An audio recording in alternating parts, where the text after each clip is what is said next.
大家好，我是罗生彪。在上一期节目里，我跟大家分享了占珠仁波切亲生父母的一些事儿，还有仁波切的蒙古皇室血统和传承。今天就跟大家讲仁波切小时候寄人篱下的那些童年遭遇。由于仁波切是私生子，他的母亲承受不了社会的羞辱，便在仁波切很小的时候就把他交托给一位妇人照顾，每个月给$50的酬劳。那位妇人已经有3个儿子，她跟她的丈夫和3个儿子住在台北市信义区的一栋破旧的3层楼建筑物的顶楼，住房楼下是杂货店，而仁波切就读的小学就在对面。在2009年的时候，仁波切去了台湾这个他度过童年的地方，重温往事。仁波切对于家的第一个印象来自那位妇人的家庭，他曾经认为他们就是他真正的家人，直到很久以后，他才发现那位妇人只不过是每个月收了$50来照顾他的人。说是照顾，倒不如说是收了钱还来虐待他的人。仁波切在那位妇人家里的生活可说是一点儿也不好过。在当时的台湾，$50也是一笔不小的数目，偏偏受托照顾仁波切的那户家人却是心地非常坏的人，拿了别人的$50，却经常让仁波切挨饿。那时仁波切也只有3、5岁，因为经常挨饿，所以常常跑去街上偷包子吃，在街上溜达到很晚才蹑手蹑脚地回家。如果被逮住了，又被妇人和3个儿子们欺负，他们常常罚仁波切跪在米粒上，直到深夜。一个小男孩的皮肤那该有多疼啊！仁波切只能痛着哭到深夜，等他们困了才肯罢休。那位妇人经常打骂仁波切，使到他伤痕累累。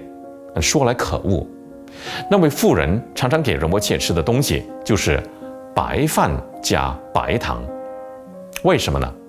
白饭比菜肉来得便宜，而且吃得饱，但是根本没有营养。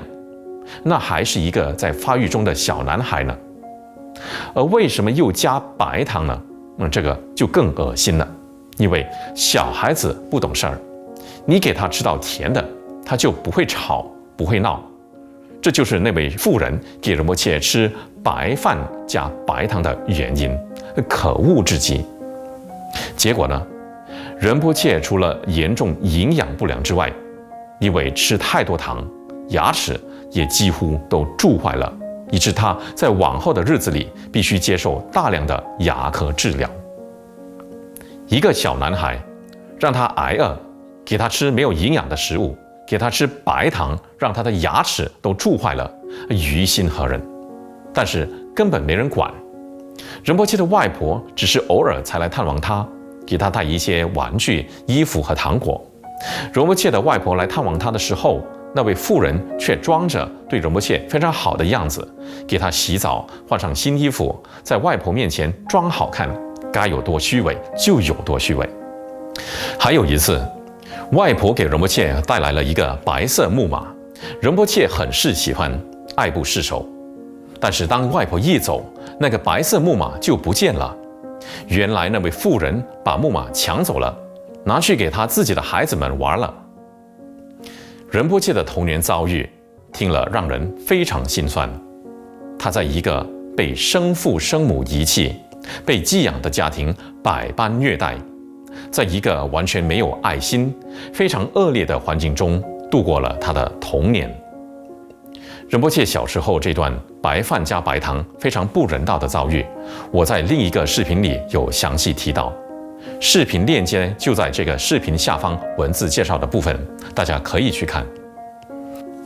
仁波切的遭遇到今天想起来，还是会令我咬牙切齿。那在仁波切最早期的记忆中呢，他总是被台北街头的歌仔戏里的人物所吸引。这是因为仁波切的前世是专门训练神谕的西藏高僧，藏传佛教的神谕的传统服饰跟中国京剧人物或者是那些民间唱大戏、唱歌仔戏的人物的造型很像，它勾起了仁波切记忆中潜藏的对西藏神域的记忆，所以仁波切在小时候就对这一切都非常着迷。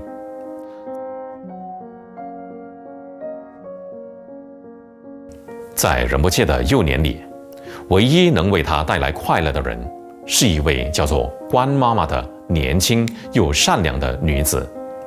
关妈妈不时会去探望仁波切，还经常和他的兄弟们把仁波切带到台北附近的乡间泡温泉。他们不但给仁波切买玩具和衣服，还会帮他洗澡，因为他们发现仁波切被寄托的家庭根本没有妥善照顾他，甚至没有给他最基本的家庭关怀。关妈妈是在仁波切大约3、4岁的时候认识他的。他回忆说，仁波切那时候的小名叫小牛，因为他力大如牛，而且性格和善，非常讨人喜欢。他很聪明，记忆力也很好，尽管很害羞，起初甚至怕见到陌生人，小牛却很顽皮，喜欢到处乱跑和耍小把戏。由于小牛天性乐观开朗，根本没有人察觉他在家中的不幸遭遇。这些珍贵的照片是仁波切那段儿时美好回忆的记录。多年后，善良的关妈妈说，她因自己没有为仁波切做更多的事情而非常难过。她本来就很愿意收养仁波切为自己的孩子。这张照片里抱着仁波切的男生是关妈妈的弟弟。仁波切这样说，我就是那个关先生帮忙洗澡擦身的孩子，那个长期坐在他的肩头上被别人忽略，他却疼爱的孩子。谢谢您，关先生，感谢您对一个缺乏父母关爱的孩子所给予的关爱。这个孩子现在已经长大成人，我将永远不会忘记您和关妈妈的善良，我将会一直以善待人，藉此铭记二位。您们对我的好绝不会被浪费，我为此保证。